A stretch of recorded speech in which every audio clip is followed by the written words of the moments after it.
Well, I've always had music in my life. Um, I was born in Jamaica. For those of you who don't know anything about me, I was born in Jamaica, and when I was about 7 years old, my family decided to move to London in England.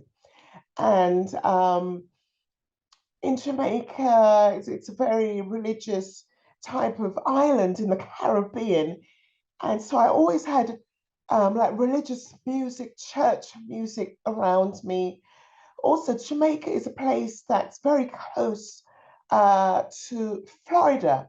It's about 2 hours plane journey from Jamaica to Florida. So I was exposed to country and Western music, Christian Church of England music, um, R&B music, gospel music, lovers rock, ska music, which came before reggae music. And so I had all these influences around me every day. And so, from my mother's perspective, to become a singer wasn't anything special because everyone in Jamaica can sing. It's not a big thing. Everyone sings as a way of life. And so when I came to England, started going to school, and then when I was a teenager, my mother decided to send me to America to go to school for America for a year. And I lived with my aunt, and my aunt was very, very strict. She had a daughter, my cousin, who was 3 years older than me, and I could only go out with my cousin. So where my cousin went, I could go. And so my cousin only went to church, to this gospel church in the neighborhood. And that was where I think my love of music really started, in this gospel church um, where everyone just sang and worshiped from the heart, um, the spiritual worship of God, the Creator. And it wasn't, they weren't singing to be recognized, to be famous. Everybody was singing and expressing their love of God from a spiritual point of view. And this whole way of singing has a different way of connecting with you. And then that was when I thought, oh my goodness, the power of the human voice. And so after a year of studying in America, I went back to England. And about 2 or 3 years later, I met up with the band Eruption. And so that's my entrance into the love of singing and into the music business.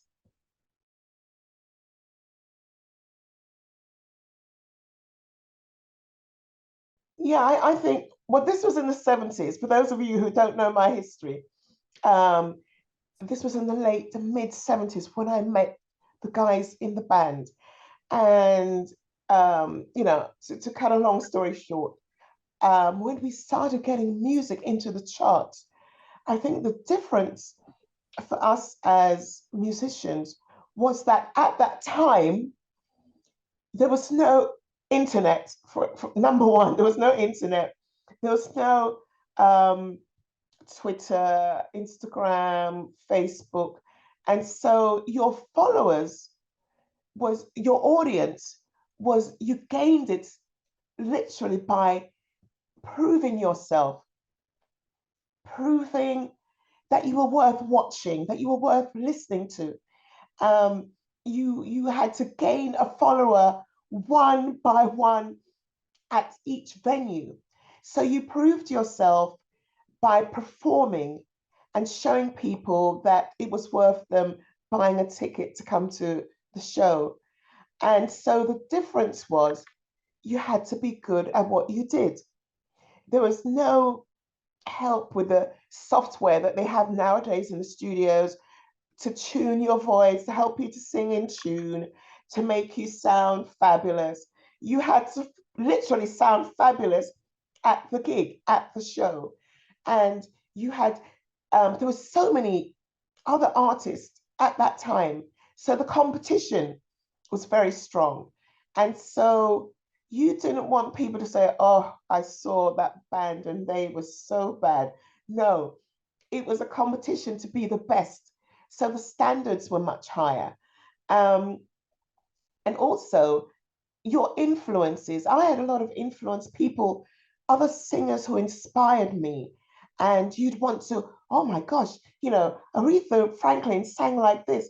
Let me try and see if I can do my version of her style. And so I think the main difference is that you were real, you were authentic, you had to work very hard to prove yourself. The success took a lot longer. You had to sell lots of records, lots of vinyl. And you have to remember that in that time, there was no download, streaming. People had to go into the stores, into the shop with their money and buy each individual record, you know? And so that whole process, I think, helped you to develop organically. Slowly, slowly, you improved. Also, at that time, the record companies would also invest in the artist. They would give you a budget for artist development. So they didn't expect you to come with everything on a plate. You got your songs, you've got your rehearsed, you've got your branding. No, in those days, they gave you time to develop and they invested in getting producers, in giving you a budget so you could go into the studio to write your songs. Because Eruption, we were a band that wrote a lot of our material ourselves. And that costs money. You have to go into the studio, you know.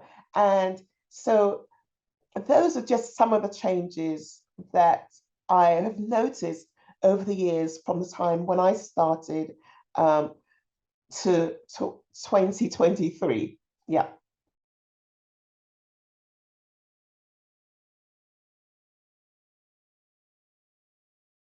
Okay, so as I said, I started from London with Eruption, and I met them by accident actually, because in those days, well, maybe it wasn't an accident. We don't know what destiny has in store for us.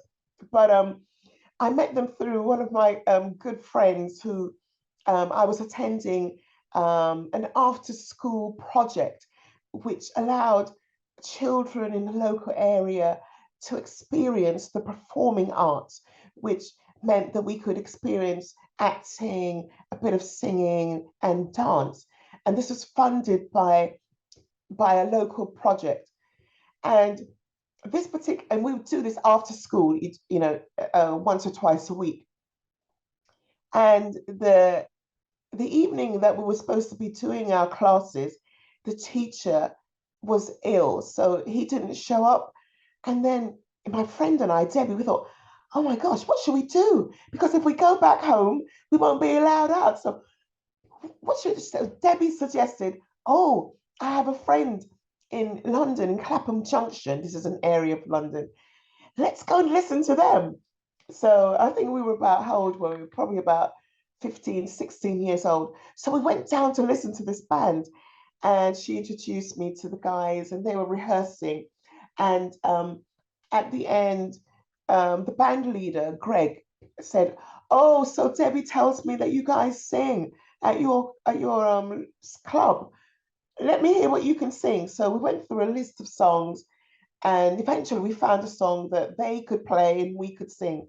And it was such fun. And we sounded good. So they thought, oh, next time, come on the weekends when we're rehearsing. And then, let's just play together and have fun. And so that was how I met the guys. Then they asked us to join the group as backing singers. And then after a while, a few shows, Debbie left and then I stayed. But at that time, I wasn't the lead singer. They had another lead singer. And then, he left. We got another guy. We had some shows in Sweden. Now, while we were in Sweden, we we're supposed to be there for 6 weeks. And the lead singer, he kept missing rehearsals. He was late for the show. So we decided we all gathered together and had a vote and decided that he had to go. We had to get a new singer, but we didn't find somebody immediately. And we then had some more shows to do. So they said, Precious, you've got to learn all the songs. You've got to become lead singer until we find somebody. But by the time we finished the shows, went back to London, we didn't find anyone and there was no work. Um, and this was after we'd won a talent competition. I'm trying to put a lot of things into a short time. But anyway, we won a talent competition and there was still no work. The record company forgot about us. So we complained to our manager, come on, Danny, we need some shows. And so Danny got us a 2-week discotheque tour in Germany in November 1976. And while we were in Germany, everything went wrong. I don't want to tell you the whole list of things like our truck broke down, the agent was taking all our money, we couldn't afford to eat. Long story. But where we were living in a bed and breakfast, which was like a small guest house, there was another musician there, a bass player called, an Austrian musician called Kurt Hauenstein. And we were talking to him. We said, oh, we're stuck. We can't even afford to drive back to London. There's no work. We can't afford to eat. In fact, the people at the bed and breakfast, they were, we had enough money to pay for the rooms, our rooms and breakfast, and just enough money to have one meal a day in the evening. And the owners of the bed and breakfast decided to make soup for us at lunchtime because we were hungry. But the bass player, Kurt Hauenstein, said, oh, there's a studio down the road.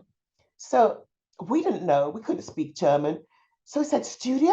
Oh my gosh. He said, yeah, go down there. So our band leader went to check out the studio. And that was the studio where Frank Farian, Boney M's producer, was working. And we told them about us. He sent a guy to come and watch us play and decided that we could become Boney M's backing band for their first European tours. So that was how we met Frank Farian. That was how we met Boney M. And that was how we became their support band and their backing band for Boney M's first European tours, which started in 1977. We started working with Boney M as their backing band.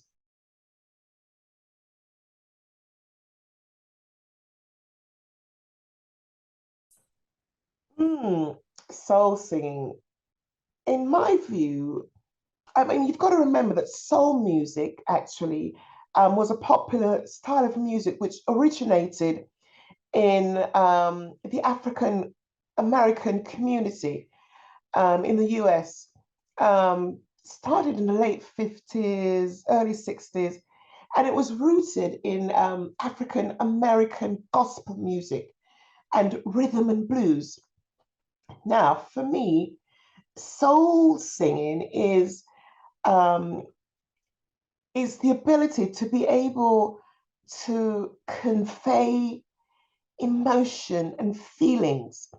Um, and to do this, the singer has to be able to connect and be fully present in the moment with the lyrics of the song, with the melody and the feeling of, and the story that the song is telling. And then you put that into your performance. And it has to come from a sincere place, in the same way that I was saying earlier about gospel singing. It's actually singing and communicating and expressing from your soul, not from the ego or, oh, listen to me, look at me. It's not coming from that place. It's coming from a deeper place. And and through singing from your spirit and from your heart, that way you are able to connect with your audience because it's sincere. It's a sincerity that that kind of transcends the physicality of the singing. You're not thinking about the technique. You're not thinking about how's my breathing, what's my tone. It's just an expression from your soul, from your heart. And that's my definition of soul singing. And it could also be an expression of, of worship or of joy, because I think Eruption's music is touches people because it's just an expression of trying to be positive and uplifting people's spirits when they hear the music. And most of it is very upbeat, and and and it was that whole disco era when life was different compared to the past 3 years. um, and it was a joyful, it was an expression of joy. Yeah, and that, for me, that's all incorporated into soul, and sending it out so that people can receive it.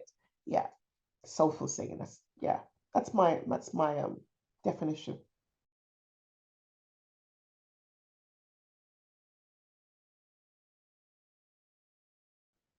Yeah, I mean, that song, One Way Ticket, I think it's a phenomenon. I mean, I've done so many other things since that song. I've obviously done the albums with Eruption. I've done several solo albums. But no matter what else I've done, people remember One Way Ticket. I just came back New Year's Eve from a show in Bulgaria, which is in Eastern Europe. Bulgaria was a place that we toured, that I toured as a solo artist when it was part of the USSR, the former Soviet states.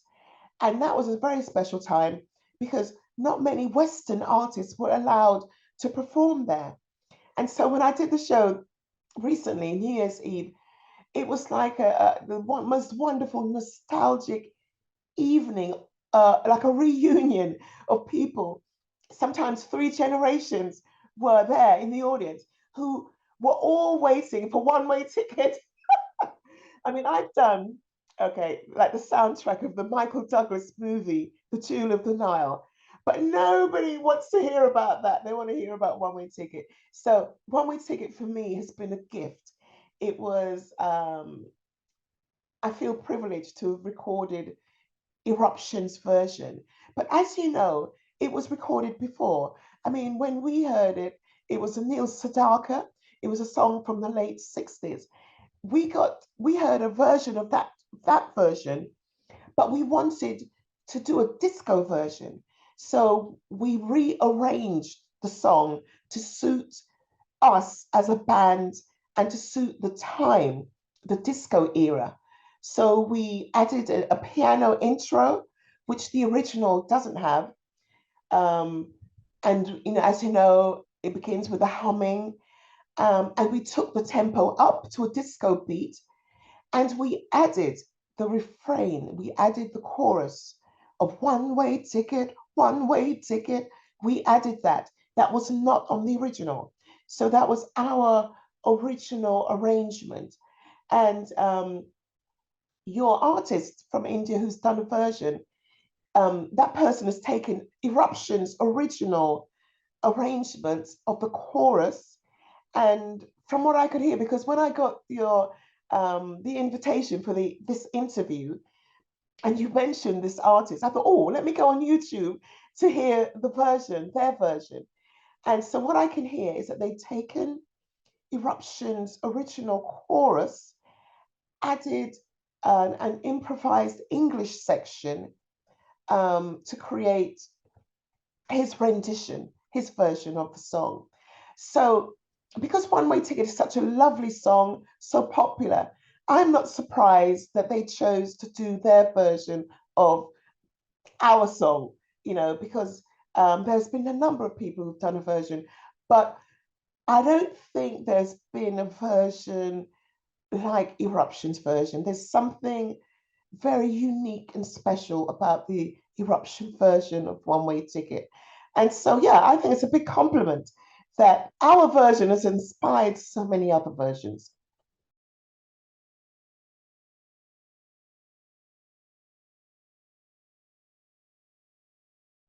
people don't realize that singing actually takes a lot of health, strength, and stamina because maybe a lot of people especially in the opera world, classical singers, they will tell you that you need your whole body.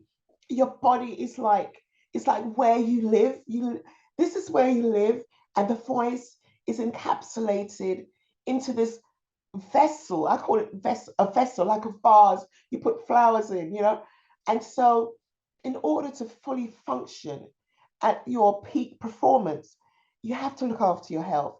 I mean, these things like often even flying to do a show to a different country on the aeroplane, you could easily pick up a cold or a virus because there's so many people breathing the same air.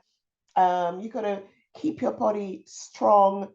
You got to eat right, get enough sleep, drink enough water, and take care of your mental state as well. Because, um, you know, you got to be in the right frame of mind when you're performing. When you're on stage, for me, you've got to forget that you're tired, forget whatever happened. Maybe they lost your suitcase at the airport, but when it's showtime, people don't want to hear about your problems. They want to hear the songs, they want to see you perform.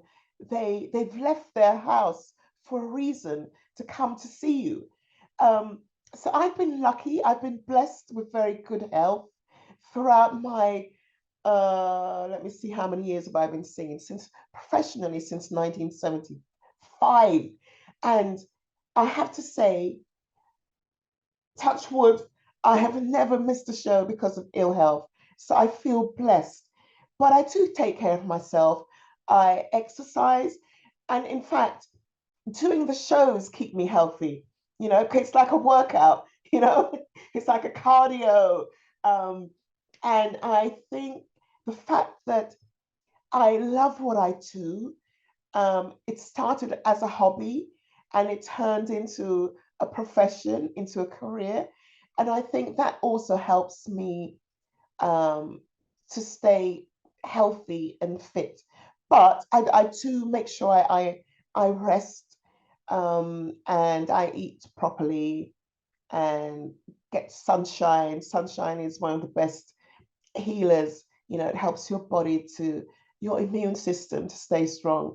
So, but I just think I'm lucky. I just think I'm very blessed. So I don't have a magic formula. I just think I'm very lucky, but everything in moderation. That's what I say.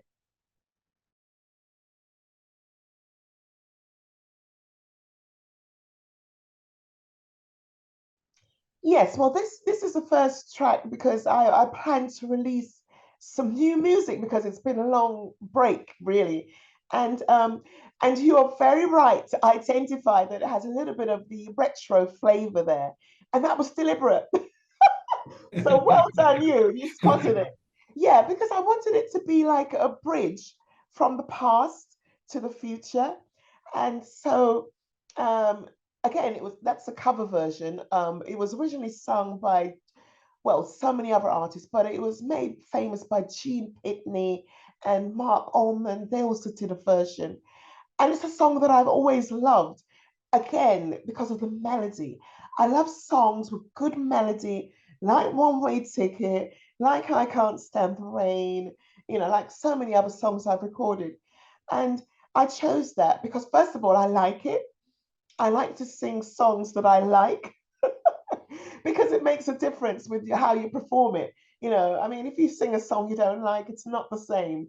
But if you love the song, then people can hear it in your voice.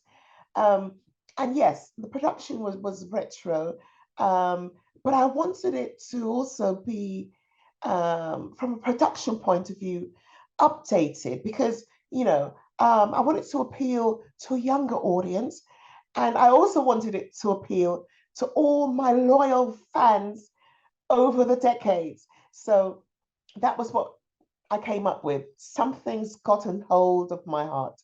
And this year, I plan to record some continue recording new and original songs that I've written. And so that's the plan for the future.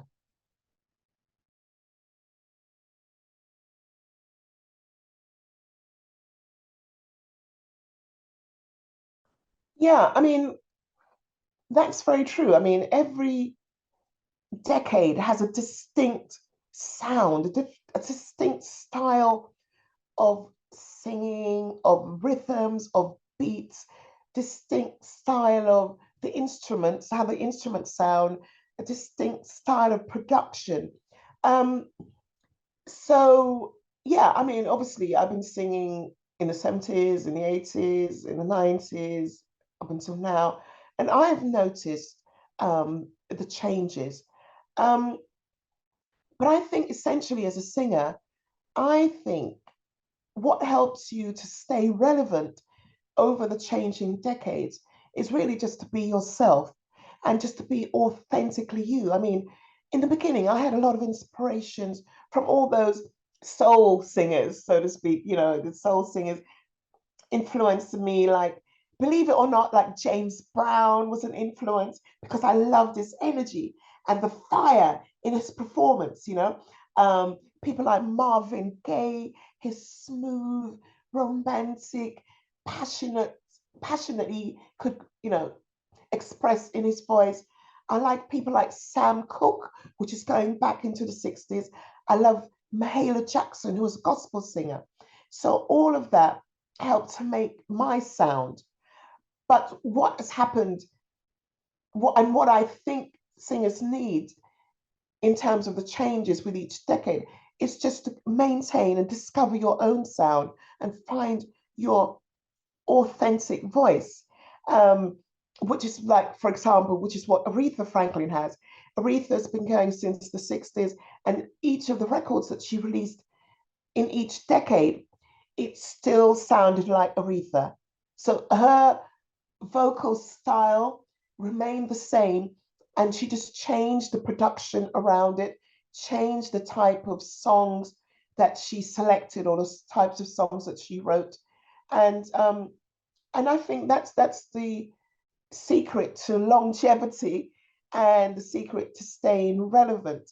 Um, I think these days as well, singers also can stay relevant by expanding on not only the singing, it's like different things, different um, social consciousness, things that are relevant in life. Um, there are avenues off of the main road of singing. There are little avenues. Like, for example, my avenue right now is trying to bring um, self-expression through your voice to people who don't necessarily want to be a singer. Maybe you just want to learn how to express yourself, as well as helping aspiring singers. I sometimes coach singers who um, want to learn from my experience, want to know, how did I survive for so long in the business? What is my mindset? Um, what do I think about when I'm singing? When I'm interpreting a song, what are the best ways to interpret the lyrics, the melody? Um, what about the tonality of the song?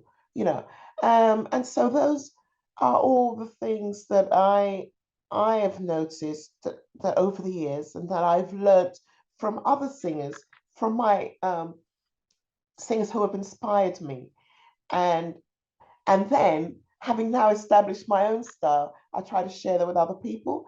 But yeah, there's definitely been some differences over the decades. One of the great advantages of singers from my era is that we learned and developed organically.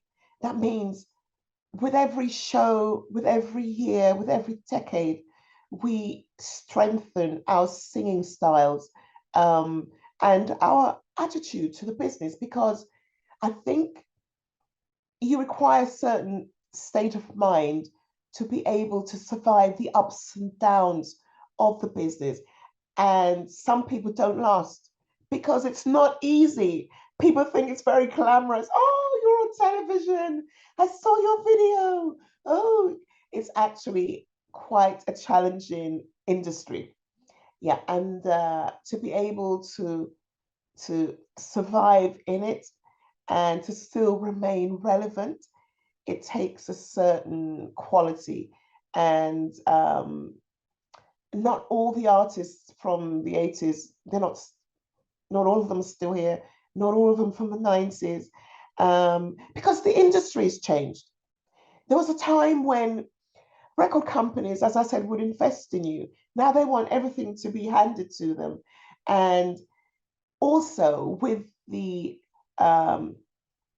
challenges with copyright control, people can download your music without paying you. You know, very often people stream or they copy from a friend, and the artist doesn't get paid. And if the artist is not being paid and you cannot make a living, you cannot stay in the business. So those are some of the changes that have happened since the internet has been established. Yeah.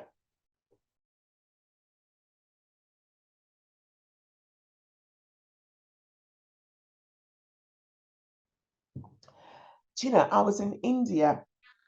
I don't know if I've got the photographs in my phone. I was in India for a birthday party. He was very famous, and he was married to his wife is Russian, and so because of his wife was familiar with my songs in Russia, and his name was Johnny. 2018, I think we were there. We were there for about 5 days, and it was brilliant, absolutely fantastic. Um, Loved the history, the culture, um, and we actually met. Oh my gosh, I'm terrible with names, but you must know them. They were like three brothers um, who were very famous. They one of them is like owns a bank. They're famous three brothers. Anyway, never mind. They're famous Indian brothers. Anyway, so yeah, the last time I was in India, I think was in 2018.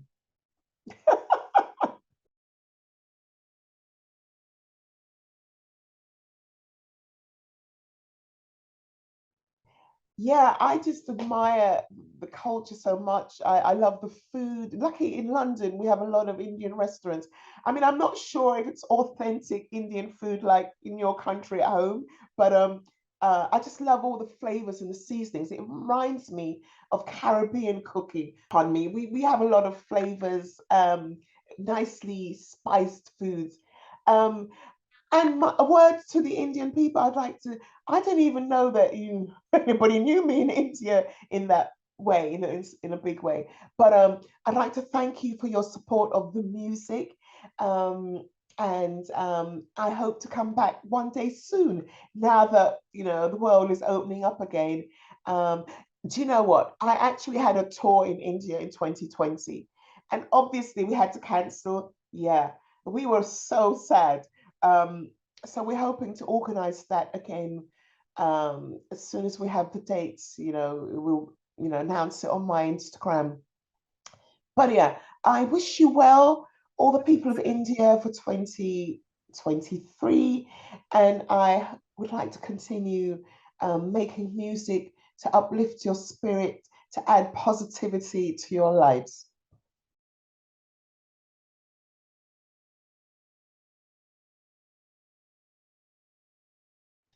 Yeah, the message is I'm so thankful and grateful because I every day I discover that people are still playing the music, that they still love it. So, um, I can't thank you enough for yeah, for your interest and support in my music, and I hope to continue being able to give you more for as long as possible.